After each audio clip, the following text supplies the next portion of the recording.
Vamos orar mais uma vez? Deus nosso Pai, nós sabemos da importância desse momento aqui. Assistimos o culto, ou vamos assistir, ali estamos recebendo com certeza as suas verdades. Mas talvez aqui, Senhor, seja o momento que possamos nos identificar, participar dessas verdades, refletir com mais calma, perguntar e crescer. Crescer neste conhecimento que o Senhor nos propõe, que nos leva à vida eterna.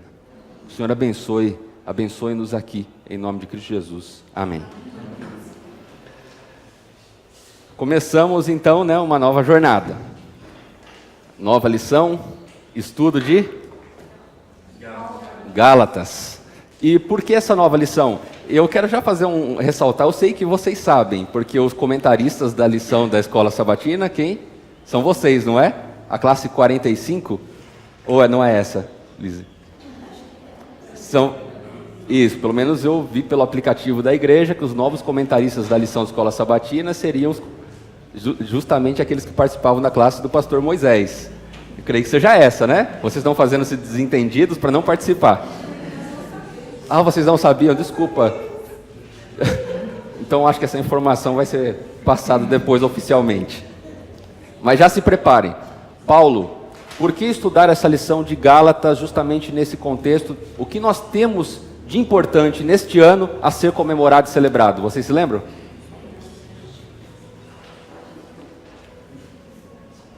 Protestantismo. Quantos anos? 500 anos. O que significa o protestantismo para nós? Vamos participar para fazer algo um pouco diferente do que fazemos no culto. O que significa o protestantismo? Lutero, aquela quebra da Igreja Católica na época e tal, as crenças muito fundamentadas no paganismo, aquela quebra, Lutero foi o marco, Muito bem. O protestantismo foi a caracterização de um movimento que se ressaltou pelo protesto. Pelo protesto que fez ao quê? A uma ideologia religiosa vigente e proposta pela instituição católica. Qual era a base dessa religião? Indulgências, né? Indulgências. Foi uma derrota, o inimigo, uma grande derrota. Porque o protestantismo buscou pautar a nossa relação não com Deus mais, e sim com homens. Então, para que eu pudesse acessar a Deus, eu encontrava uma barreira, eu encontrava um intermediário, alguém a quem eu deveria, antes de chegar a Deus, chegar a Ele. E eu já não tenho um acesso direto a Deus. Você já pensou uma vida se você não tem um acesso direto a Deus? Você já passou por alguma dificuldade, com certeza? E teve que, para você precisar acessar a pessoa que resolveria o seu problema, você ainda teve que passar pelo porteiro, pelo secretário, e é difícil, né? Esse eu não ia falar, mas se você comentou, é verdade. Talvez seja o pior de todos, você encontrar alguém que burocratiza, alguém que coloca um obstáculo ao seu acesso a quem de fato resolve os seus problemas, alguém que atende você. E pior ainda é quando a gente pensa, por conta do que nos é apresentado, que é necessário que você faça alguma coisa que esta pessoa jamais exigiu. Que você cumpra algum requisito, que você atenda algumas necessidades que são impostas, mas que na verdade não são verdade. Então basicamente era isso, porque nós vemos que anteriormente nós tínhamos a proposta de uma igreja, a igreja que se colocou a princípio como uma igreja cristã, que colocou ali algumas necessidades que não necessariamente eram bíblicas. Então eu tinha, a partir desse momento, se eu erro, se eu peco, eu preciso pagar. Eu preciso pagar pelo pecado que eu cometi. E não se trata de simplesmente passar pela consequência do pecado, mas significa pagar pelo pecado, o que é diferente. Então, Martinho Lutero, ele, estudando a Bíblia, percebeu que não era necessariamente assim que as coisas funcionam no nosso relacionamento com Deus. Nosso relacionamento com Deus, primeiro, ele é direto, ele não tem intermediário. Nós chegamos a Deus diretamente, e isso para nós é um espanto. Isso não apenas para nós, até mesmo para os judeus era espantoso. Porque quem falava com Deus? Não é? Os sacerdotes. Moisés sim, falou com Deus. Ora, o povo em geral não falava com Deus. O povo não era digno de falar com Deus. Não era nem mesmo digno de pronunciar o nome de Deus. Para que fosse pronunciado o nome de Deus, havia uma série de ritual a ser cumprido. Agora, eu quero que vocês captem todo esse ambiente em que nós estamos nos encontrando. Celebrando, no contexto de uma celebração, de algo tão importante que dividiu a história da religião. Entre aqueles que protestavam contra o antigo modelo e um modelo que ainda tenta se impor. Esse é um contexto. Agora eu quero que vocês reflitam e levem tudo isso para o passado. Levem tudo isso para o tempo dos Gálatas. E vamos refletir um pouco o que significava essa carta em especial e um pouco sobre a história de Paulo. Você já escreveu uma carta? Tem alguém aqui que nunca escreveu uma carta? Todos já escreveram. Alguém de fato escreveu, não digitou. Todos aqui já enviaram uma carta para alguém.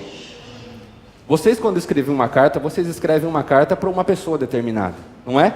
Nós redigimos a carta, pensamos naquela pessoa e tentamos estabelecer ali um contato direto. As cartas, em outras palavras, elas são pessoais. Elas são direcionadas a um público específico, a alguém específico que passa por uma determinada circunstância. Eu já escrevi muitas cartas no passado, faz tempo, hoje não temos mais esse costume. Mas, de fato, Gálatas foi uma carta escrita por Paulo. Uma carta, de fato, que cumpre todos os requisitos de uma carta que nós escrevíamos no passado. Tinha um destinatário claro, tinha um motivo específico e era destinada a resolver aquela circunstância. Mas tem um detalhe. Não é pelo fato da carta de Paulo aos Gálatas ser direcionada justamente aos Gálatas que ela não serve mais para nós hoje. Paulo não imaginava que esta carta constaria da Bíblia como ela está hoje e que nós a leríamos hoje. Ele escreveu para os Gálatas, mas ela serve para nós. Porque isso mostra uma coisa muito óbvia. Qual é? Somos seres humanos e essa história que passamos de problemas, muitas vezes ela se repete. Passamos pelas mesmas dificuldades. Quem era Paulo?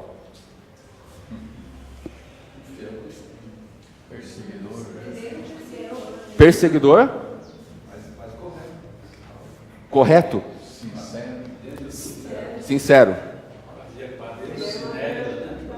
Fazia parte do Sinédrio. Estudante de Gamaliel, uma das escolas rabínicas mais importantes.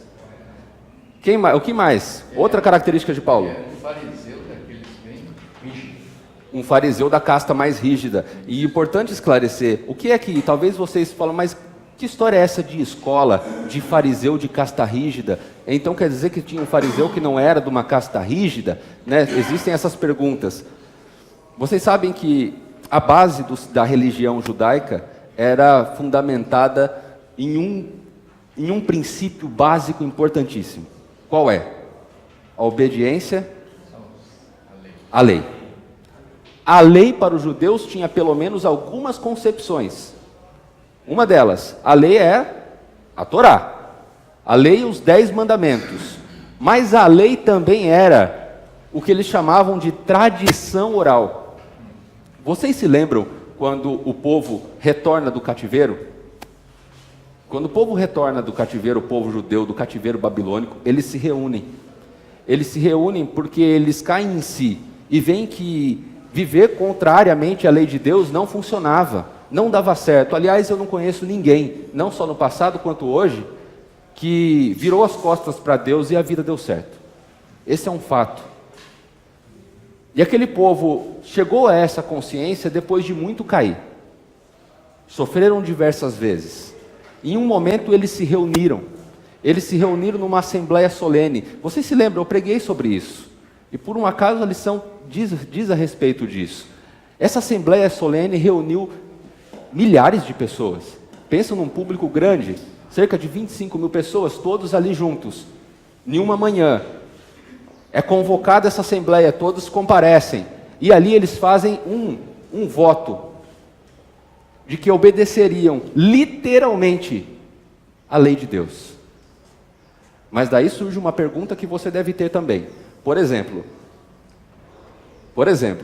algumas questões que podem surgir. Bom, se obedecer à lei de Deus é o nosso objetivo, qual é a lei? Primeiro ponto, então eu identifico. A lei são os 10 mandamentos. Ora, se são os 10 mandamentos, como eu devo obedecê-los? E uma pergunta bem básica é: no sábado, eu faço a comida? Eu lavo a louça? Você pode perguntar, mas isso daí é uma questão muito trivial, muito prosaica do nosso dia a dia, não tem nada a ver. Isso era o fundamento, a base de toda a discussão que eles tinham. Então eles começaram a explicar a lei, a trazer significado a essa lei. E eles começaram, por exemplo, a fazer o seguinte: se eu andar até 15 passos, não é pecado.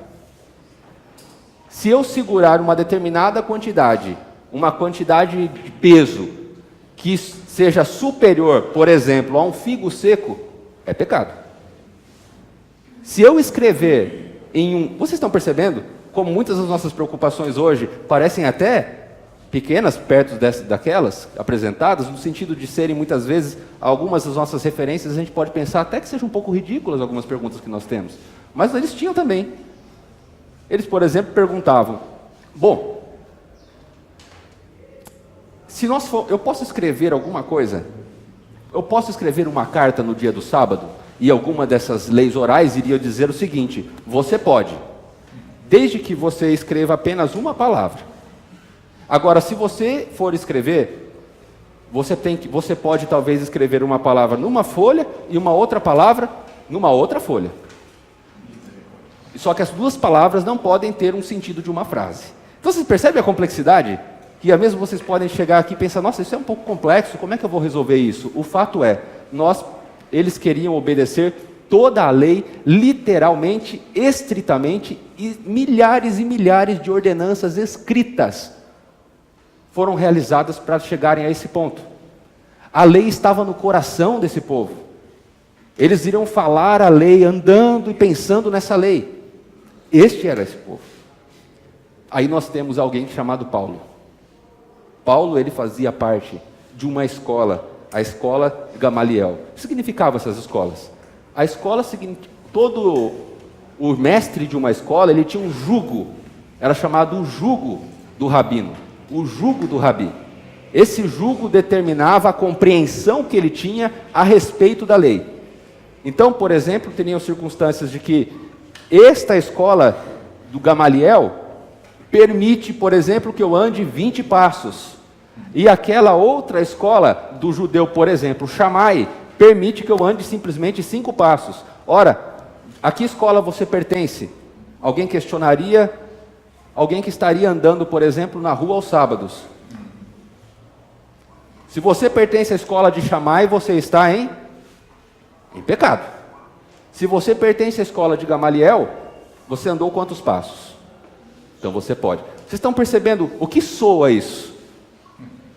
Um legalismo. E parece que todo meu relacionamento se baseia num estrito cumprimento intelectual da lei. E Paulo se encaixava nesse tipo de pessoa. Eu queria que vocês lessem comigo o verso áureo dessa semana.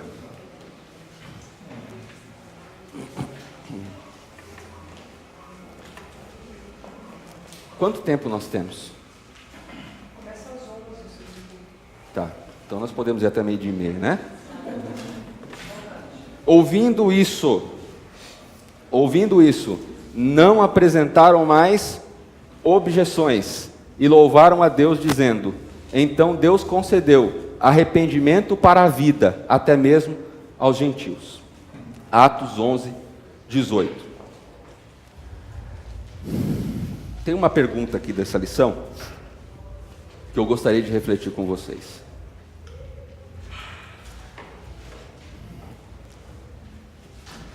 Estevão foi morto por conta de um sistema legalista.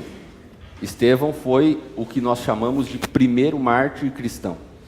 A partir de Estevão, nós temos a resolução de uma profecia de Daniel, certo? Por que Estevão foi morto? Primeiro é colocar medo nos outros, né? Eles queriam que jurisdição. Isso. Começou a fazer, cala esses caras aí, vamos pegar esse dele, se não adiantar, pegar outro, pegar outro, pegar outro. Uhum. Mas qual foi o fundamento? Por que se insurgiram contra Estevão? Porque eles falavam que eles eram culpados da morte de Jesus, né? Uhum. Blasfemando. E Estevão considerava Jesus quem? Messias. Estevão abertamente considerava que Cristo era o Messias. Agora eu digo para você, por que isso é tão ofensivo? Porque Jesus não veio como Messias, Jesus não veio como eles esperavam. Esperavam que Cristo morrer, eles fundaram o reino, eles esqueceram. Muito bem. Mas existe um ponto que está no contexto de toda essa recusa. O que é que Cristo faz por nós? Ele morre. Ele intercede, mas antes ele morre nesse processo de se dar, de se entregar. E por que ele se entrega? Para nos salvar, para nos fazer perdoados, para nos fazer justificados. O que é que significava isso no contexto daquela sociedade? No contexto de uma escola rabínica, por exemplo. Um sistema religioso, estava em cima da lei de Deus, sem dúvida, Torá e tal. Aprendiam tudo em cima desde criancinha e tal, e aprendendo tudo, vendo os seus caminhos e tal. Mas esqueciam, na realidade, a espiritualidade. Como Estevão pregava o cristianismo, né? Vivido ali, os apóstolos e tal. Eles não conseguiam enxergar isso. Né? Então não adiantava só o legalismo, tinha que ter um espiritual junto ali para poder a vida também, né? Quando Jesus sempre se aproximava, quando Jesus às vezes falava assim, Jerusalém, Jerusalém, sempre duas vezes, né? Marta, Marta, encontrou ali na estrada de Damasco, cavalo, aí ele caiu, né? Na cruz, ele falou que Saulo, significa essas duas palavras, né? Duas repetições, duas vezes. Saulo, intimidade. Conhecia, sabia da coisa, mas ele não tinha intimidade. Né? Sentia, mas faltava essa aproximação. Ele caiu cego. Ele tirou o que ele tinha mais. Por quantas semanas de um ano? Orando. As 3 semanas. Refletindo esse encontro. Esse encontro de aproximação. Muito obrigado, irmão, por essa colocação. Nos dá também terreno para podermos avançar aqui. Eu estou estabelecendo apenas um contexto que aparentemente você vai falar, mas nós queremos fechar esses pontos nos próximos capítulos aqui. Pode falar, irmão. Significava também uma oposição às tradições deles e à blasfêmia a Deus. Exatamente. Veja só, quando eu aceito Cristo como um Salvador, quem era esse Cristo? As palavras mais duras de Cristo foram direcionadas a quem? Aos fariseus, aos mestres da lei, ou seja, aqueles que eram o expoente do cumprimento religioso, agora estavam sendo criticados e duramente criticados. Hipócritas, raça de víboras, serpentes, Filhos do diabo. e por aí vai. O que significava Cristo como um Salvador pessoal? Significava o fim da tradição. Nós lemos em Mateus 5,17, se não me engano. Eu não vim para abolir, eu vim para cumprir. Então isso tem que ficar bem claro. O que Cristo dizia com respeito a cumprir? A ensinar o cumprimento da tua própria lei. Porque ele acabou de denunciar um problema que pode afetar qualquer um de nós.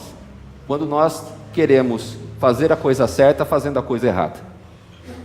Você já tentou fazer a coisa certa, mas tomando um caminho errado? Você até tem uma boa motivação no seu coração, mas você sabe que você primeiro vai ter que fazer alguma coisa errada. Você já ouviu falar em Maquiavel? Com certeza, várias vezes, né? Ouvimos sempre. Ele escreveu um livro direcionado a um príncipe da sua época, justamente na Itália, para onde vai o nosso amigo. Na região de... Isso. Mas era especificamente para um, direcionado para um. Maquiavel não era uma pessoa de tanto prestígio assim, e quando ele escreve esse livro, ele pretende ter esse tipo de acolhimento na corte. E quando ele escreve, ele diz que os fins justificavam os meios. Em outras palavras, eu posso fazer o que eu quiser, desde que eu tenha um bom objetivo. Então eu posso fazer até mesmo uma coisa errada, desde que no final eu queira mesmo fazer a coisa certa. E o que Cristo diz é que isso não funciona. A Bíblia diz que isso não funciona. Não adianta, não podemos tomar o caminho errado e chegar no lugar correto. Não chegaremos, porque nos machucaremos no contexto. E o que é que significa essas metáforas naquele contexto específico? Significa justamente que não há como nós chegarmos à salvação, não há como chegarmos a Deus pelo cumprimento de tradições e pelo legalismo. Nosso caminho é outro, e Cristo pavimenta um outro caminho por onde? Pela cruz. Quem é que estava segurando a capa quando Estevão estava sendo apedrejado? Saulo. Vocês conseguem perceber o que é que significa essa conversão de Saulo? Alguém que aquecia totalmente com aquela cultura, ensinado naquela cultura, se tornando um mestre daquela cultura. Nós todos sabemos, Saulo era uma pessoa muito eloquente, e não somente isso, era uma pessoa muito inteligente, porque estudava muito, demonstrou muita capacidade, conseguia falar com diversas pessoas específicas. Saulo tinha o que nós chamamos de inteligência interpessoal. Ele conseguia simplesmente comunicar com as pessoas, e independentemente do credo que elas tinham. Paulo tinha a característica necessária que nós precisamos ter hoje. Nós muitas vezes nos sentimos um pouco, bloqueados ou travados. Você já se sentiu assim? Querendo falar de Deus para uma pessoa que não conhece? No seu trabalho ou para algum amigo? Já teve essa sensação? Eu já tive. Numa mesa em que outras pessoas, talvez todas tenham a mesma opinião, e você sabe que aquilo não condiz com a tua fé e com a Bíblia, mas você sente um sentimento de inadequação, de não saber as palavras exatas a dizer, e daí parece que você fica bloqueado ou travado. Paulo não era assim. Paulo, ele estudava as pessoas, ele tinha facilidade de trazer o evangelho para a vida prática. Agora, por que um homem que viveu condenando, agora poderia ser um homem que vivia pregando a mensagem que ele mesmo condenou? Saulo era sincero, fazia aquilo que ele achava que era certo. Então Deus conhecia o coração dele, por isso chamado daquela forma. Porque Deus sabia que ele era sincero e fazia pensando que estava eliminando o mal realmente.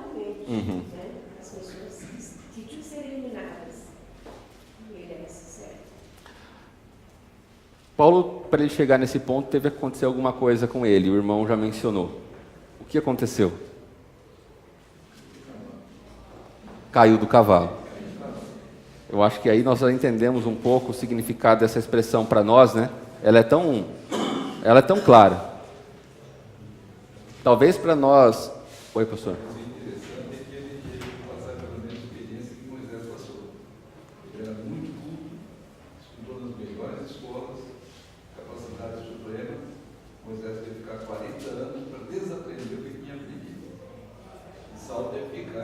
Vários dias cego, vários dias sem comer, para poder entender o que fazer. Uma trauma. Obrigado, professor. Isso vai ser importante porque é um ponto de reflexão para nós. Na verdade, Saulo era uma pessoa muito sincera. Ele estava achando que estava adorando a Deus. E nós corremos um risco grande em relação a isso, porque não sei se vocês estão sabendo, mas o islamismo ele está dominando o mundo agora. Está entrando em todos os países, inclusive agora toda a América Latina. Vamos entrar aqui também. Eles estão dominando o mundo. pregam. Se você não concorda com Allah, você precisa morrer, certo? Ou seja, e eles são fundamentalistas, e nós que adoramos a Deus, guardamos o sábado, os mandamentos, acreditamos em Adão e Eva, em Noé, nós seremos chamados de fundamentalistas e seremos perseguidos por isso. Por quê? Mas eles acham que estão fazendo a coisa certa. É isso que é o perigo. E você às vezes está julgando, fazendo alguma coisa, achando que está fazendo a coisa certa. Por isso que a nossa direção tem que ser sempre guiada por Deus. Uma coisa interessante, bom, você pode pensar que talvez essas coisas sejam postas somente em circunstâncias extremas e nós a ponto de sermos chamados fundamentalistas, mas no nosso dia a dia nós corremos esses riscos. Por quê? O que é mais fácil para você? Achar uma justificativa para o seu erro ou simplesmente achar algum defeito de algo que sirva à autocomiseração, à compreensão do que você está errado? Ou seja, é mais fácil você defender a você mesmo ou baixar a guarda? Normalmente, quando nós estamos numa circunstância de cheque, nós tendemos o quê? A autodefesa, né? A achar uma justificativa que nos deixe com a consciência em paz. E isso, no campo religioso, é aquilo que poderia ser de mais perigoso, porque é onde a gente pisa sem ter medo. É o solo que a gente pisa todo dia. E talvez isso daí não seja para nós algo tão grave. Nós não usamos drogas, nós não matamos as pessoas, mas em uma coisa ou outra nós nos arriscamos a fazer e nos auto-justificamos. Buscamos alternativas para isso. Até que acontece o que aconteceu com Paulo. Ele cai do cavalo. Ele cai do cavalo na estrada errada. Ele cai do cavalo quando ele resolveu tomar uma estrada que não era dele, não literal, mas vocês estão entendendo. Para Paulo, ele estava sim fazendo a coisa certa, mas ele conseguiu ouvir uma voz. Isso significa uma coisa para a gente. Mesmo muitas vezes errando, nós ouvimos uma voz. Nós ouvimos ou não ouvimos? Sabemos que tem algo dizendo para a gente, calma, esse não é o caminho. Mas temos uma escolha diante disso. Perguntar quem é que está falando, ou tentar atender a essa voz, ou simplesmente fechar os nossos ouvidos e abandonar essa voz. Eu não sei quantas oportunidades Paulo teria, mas eu sei que aqui ele teve, ele pegou. E você pode perceber o que acontece quando a gente aceita que seja uma oportunidade que Deus nos dá de fazer a coisa certa? Em quem ele transformou Paulo? Paulo, ele se colocava, ele defendia isso, né? Como sendo um discípulo, ele defendia, mas aparentemente isso aí era contra aquilo que eles... Lembra quando precisou ser escolhido um outro discípulo no lugar de Judas? E o que eles diziam? Quem teria que ser essa pessoa? A Bíblia nos relata isso. Teria que ser alguém que tivesse andado com Jesus, porque eu só posso dizer que eu o conheço se eu andei com ele. Paulo andou com Cristo? E por que é que ele defendia então que ele também tinha o direito de ser um dos apóstolos? Por que é que ele defendia isso? Aparentemente, o que eu estou colocando para vocês, talvez de uma maneira aqui simples, é um dos debates que existiam muito grande, para Paulo não ser aceito. Com que autoridade você nos ensina? E Paulo dizia, eu sou discípulo de Cristo. Você andou com ele? Não. Você o amava? Não. Você o seguia? Não. Eu o perseguia. Que é bem diferente. E olha que sutileza, né? Entre seguir e perseguir. Nós seguimos a igreja ou perseguimos? Depende, cabe uma reflexão. Vocês já costumam ver por aí muitos seguidores da igreja causando grandes confusões por aí, se colocando contra a igreja, levantando discórdia entre os irmãos. afastando o amor que deve nos marcar, simplesmente pela defesa de algo que é uma ordem legal. Eu me apego tanto à lei que eu não sou capaz de concordar com aquilo que você está fazendo. E eu sou capaz de me insurgir contra você. E se for preciso dividir, eu vou dividir. E daí Cristo vem e fala, não, não é bem isso que eu chamei vocês. Eu chamei vocês para trazer pessoas, não para separar pessoas. Essa concepção ela tem que marcar a nossa vida religiosa.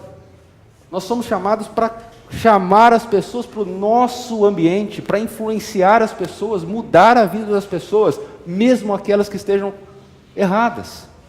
E é assim que Cristo fazia, e é assim que ele fala para Paulo fazer. E Paulo segue então pregando esse evangelho dizendo, eu tenho autoridade. Mas por que é que você tem autoridade? E Paulo vai dizer, eu fui escolhido por Cristo Jesus. Pela fé. Pela fé eu sou aceito. Olha a importância da fé. A importância da fé no processo de conversão. Primeira coisa, você ouve a voz. Você ouve a voz. Segunda coisa, você se atenta para essa voz. Terceira coisa, você acredita nessa voz. Vocês percebem que a fé normalmente ela tem o mesmo caminho? Qual outra história aconteceu algo semelhante na Bíblia? Está em Gênesis. O pai da fé. O que acontece com Abraão? Abraão, uma voz. Oi, Senhor. Atento para a voz. Sai da tua terra. Tudo bem, Senhor. Isso é meio estranho para nós, né? Que a conversão peça algo nesse nível da gente de relacionamento. Nós não estamos acostumados a viver assim. Por que não estamos? Porque pautamos a nossa vida pela segurança. Antes de eu sair de casa ou amanhã, eu olho no aplicativo e vejo se vai chover ou não. Se eu entro num táxi, eu pergunto, vá para determinado endereço. Ninguém aqui toma um carro, entra no carro de alguém e diga, me leve para onde você quiser. Não é? Alguém já fez isso? Não conte. Nós estamos pautados por segurança. Tem gente que riu, acho que vocês já fizeram, né? Nós queremos segurança. Nós queremos o tempo inteiro saber para onde vamos, quem é que vai nos levar, por que vai nos levar. Nós queremos sempre estar pautados pelo controle. O que está na minha mão, se eu consigo ter ali a autonomia, a liberdade e a segurança, eu sigo. Se estiver bem claro o roteiro, eu vou. Agora, esse negócio de sair da tua terra, abandona a tua família, que em outras palavras significa abandona aquilo que normalmente te marcou a tua educação, os teus paradigmas, aquilo que tem sustentado a tua vida, e vai para um outro caminho, vai para uma outra terra que não é a tua, mas é ali que eu vou te sustentar.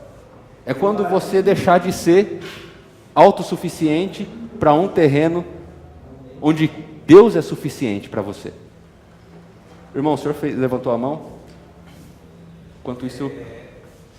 Essa questão de Paulo se considerar apóstolo de Cristo, ele na realidade foi chamado por Jesus naquela vez. Inclusive, esse ditado que Paulo caiu do cavalo, mas a Bíblia não fala. Não fala de cavalo. Uhum. Quem sabe se ele ia a cavalo ou de a pé. Mas como na época a distância era grande e usava-se o cavalo, então há uma suposição. Na Bíblia, no Espírito Professor eu não sei, mas na Bíblia não fala. Então, e tem, acho que é o livro de Marcos e Lucas, um fala que aqueles que estavam com ele ouviram a voz, mas não viram. E o outro livro fala que eles viram, mas não viram. Um viu e não viu. Uhum. Ou seja, são parece uma contradição entre duas testemunhas de um fato, mas que tiveram uma compreensão completamente diferente ali, não é?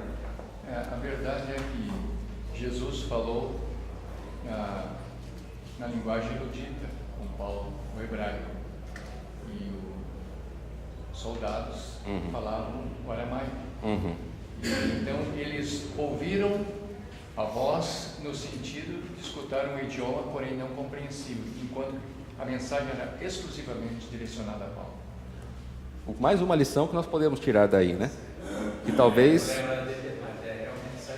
Você vê como Paulo, na defesa dele, uma certa vez, ele perguntaram: você fala essa língua? Ele era o grego, né? Se não me engano. Paulo explicou sua defesa. É o verbo acuo. Acuo.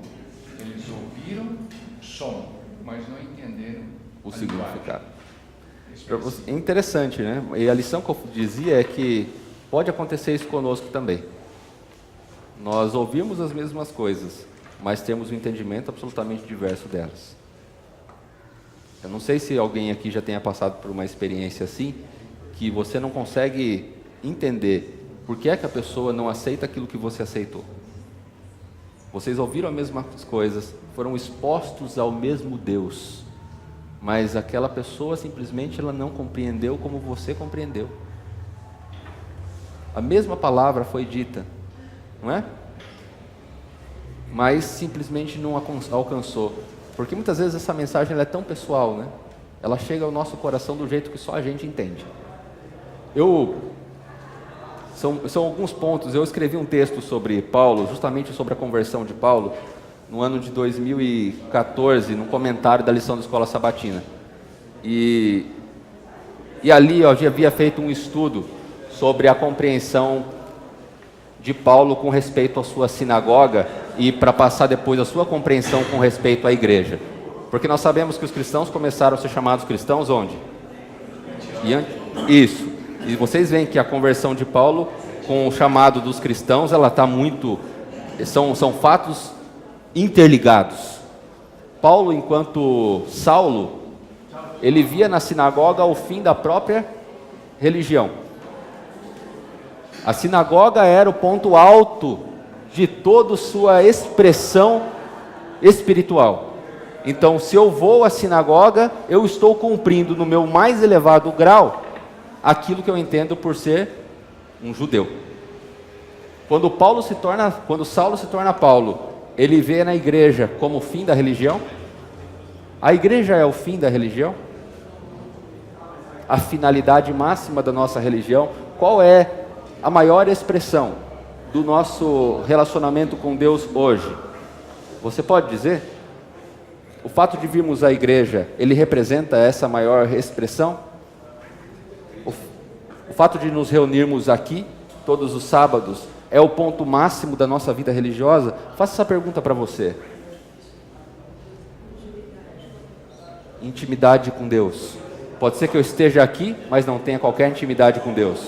Importante entender assim, igreja é instituição, igreja profética, movimento profético, profecia, tudo isso é importantíssimo. Igreja membro, eu aceito ou não, o Espírito de profecia para nós. A igreja é membro todo, conselho de Apocalipse, Odisseia, igreja é instituição, igreja é membro, eu, a mensagem para todos, aceitação. A igreja tem o seu valor. Em outras palavras, o que o Senhor quis dizer é que com certeza a igreja tem o seu valor. Mas ela ocupa o centro da tua vida religiosa? Se não é a igreja, o que é que ocupa o centro da nossa vida religiosa? Oi, Elise? Falou baixinho. Cristo. Alguém mais? Cristo é a resposta que alcança o alvo, né? A nossa religião, baseada na nossa reunião aqui, ela não marca a nossa religiosidade pelo ato que nós estamos aqui simplesmente cumprindo de adoração. Isso é super importante, mas Cristo fala, quando ele fala vinde a mim, ele fala ide. Ide. Para que serve esse momento que nós estamos aqui todos os sábados? Por que nós estamos estudando a lição da Escola Sabatina, refletindo sobre a conversão de Paulo? Para me preparar. Para quê? Para quando lá fora, no meio de uma mesa, entre pessoas que eu não conheço, ou entre amigos que têm uma concepção diferente da minha, eu esteja preparado com a palavra na ponta da língua para trazer o conforto na hora necessária. para trazer a palavra de sabedoria quando eles precisam. A igreja não é o nosso ponto final na nossa religião. A igreja é o nosso ponto de encontro para saudar a Deus e agradecer e adorá-lo, mas também para buscarmos aqui, no nosso companheirismo, no nosso relacionamento, força para vencer lá fora e celebrar as nossas vitórias aqui. Você tem celebrado? Reflita também sobre isso. Qual foi a última vez que você celebrou a vitória de alguém querido seu que se converteu? É importante porque isso vai caracterizar o que somos dentro da igreja, o que a igreja é para nós. Nós precisamos avançar nessa obra, precisamos tomar como esse ambiente aqui o fundamental para estarmos fortes. Sabe por quê? Porque se a igreja for vista como era vista a sinagoga, isso vai perder o sentido. Hoje, nós estamos vivendo um período de grande transição. Vocês viram? Nós estamos em meio à tecnologia. A verdade está onde? Ela migra daqui e vai para onde? Para aquilo que eu vejo aqui, que é o que todo mundo, vocês estão cansados de ouvir, estão dizendo que chama de pós-verdade. Em outras palavras, é mentira. Em outras palavras, vocês percebem como a gente acha nomes bonitos para não escandalizar? Essa sociedade não está mais vinculada à autoridade. Essa sociedade simplesmente não responde mais a comandos hierárquicos. Sabe por quê? Porque a verdade ela é muito relativa. Então, você não fala mais como autoridade para mim. Nós estamos mais nos vinculando a instituições. Cada vez mais há uma migração para organizações não institucionais, onde não há uma autoridade, mas todos juntos são capazes de dizer a verdade. Onde todos juntos têm dito a verdade? Na tela, e isso reflete para a vida. Só que a gente não para pensar nisso. A ponto de eu ficar me perguntando, por que é que eu venho à igreja? Ora, porque se eu consigo consultar pelo meu celular, assistir um grande sermão de um grande pastor lá fora, por que é que eu vou à igreja? Se eu consigo acessar uma lição da escola sabatina comentada, com todos os recursos audiovisuais, com teólogos profundos, por que é que eu vou na escola sabatina ouvir aquele rapaz dizer? Se entrar ali numa classe de escola sabatina, que nem tem ar-condicionado, tem, mas está desligado, também não precisaria. Ora, você percebe como a gente vai perdendo a nossa motivação de vir para a igreja? E pode ser que você nem tenha refletido nisso, mas daqui a 5 ou 10 anos, nós veremos o resultado de muitas dessas circunstâncias.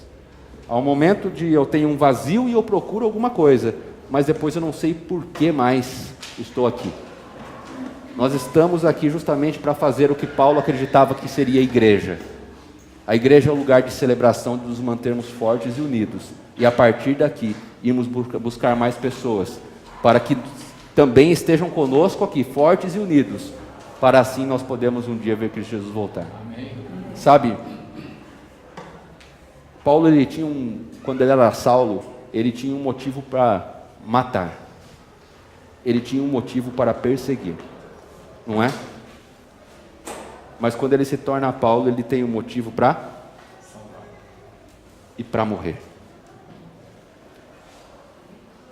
Esse é um grande paradigma que a gente precisa ter. Viver uma vida hoje no contexto religioso, no contexto da nossa fé, significa ter um bom motivo para morrer se preciso for. Não significa ter um motivo para perseguir irmãos por conta de diferenças a respeito da compreensão que nós temos da Bíblia. Entre nós mesmos, na nossa seara. Não é um motivo para perseguir. O cristão tem um motivo para seguir. E é isso que a gente precisa construir, fortalecer os nossos laços de amizade. A igreja precisa ter troca de olhares. A igreja precisa ter companheirismo. A igreja precisa ter relacionamento, para que assim a gente se construa juntos e possa caminhar também vitoriosos até Cristo Jesus voltar. Pode falar, irmão. Eu posso falar frases da tradição, para mim, em cima dessa eu contei esse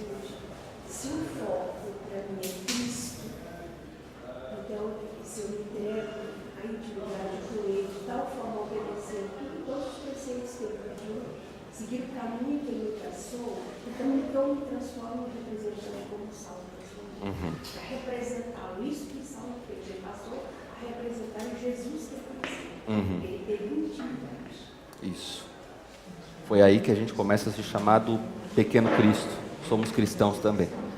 Gente, estamos com o horário avançado. Queria encontrar um texto aqui para dizer para vocês ainda a respeito, para a gente fechar o pensamento, mas eu não consegui localizá-lo. De qualquer maneira, peço a vocês que se levantem para nós orarmos e que guardem essa mensagem no coração de vocês.